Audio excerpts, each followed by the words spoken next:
మన రక్షకుడైన యేసుక్రీస్తు నామములో అందరికీ వందనాలండి.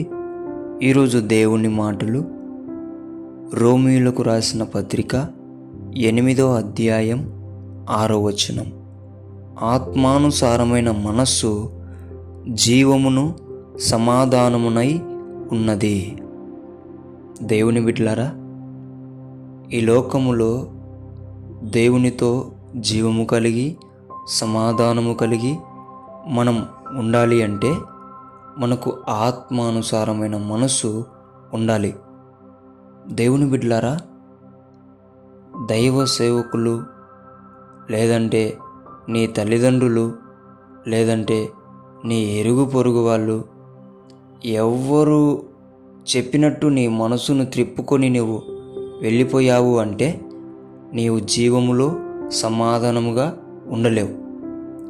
అదే దేవుని ఆత్మానుసారమైన మనస్సును నీవు నడిపించబడితే జీవంలో ప్రవేశిస్తావు, సమాధానం పొందుకుంటావు. నిరంతరము నీవు జీవించాలి అంటే ఆత్మానుసారంగా నడుచుకోవాలి. ఎవ్వరు చెప్పింది వినకు.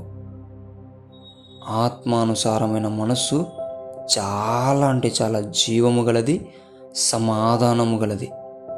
కాబట్టి దేవుని బిడ్డలారా, ఆత్మ చెప్పిన మాట వినండి, ఆత్మ చెప్పింది చెయ్యండి, జీవములో ప్రవేశించండి, సమాధానాన్ని పొందుకోండి.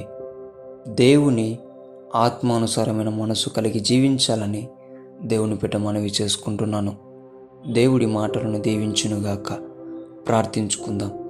దేవా, మీకు వందనాలు. నీవెంతో మమ్మల్ని ప్రేమించి నీ ఆత్మను మాలో ఉంచావు నాయనా.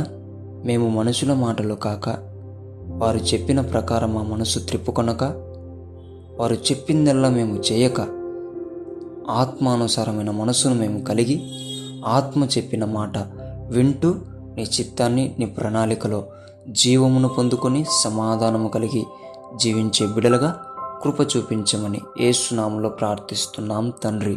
ఆమేన్.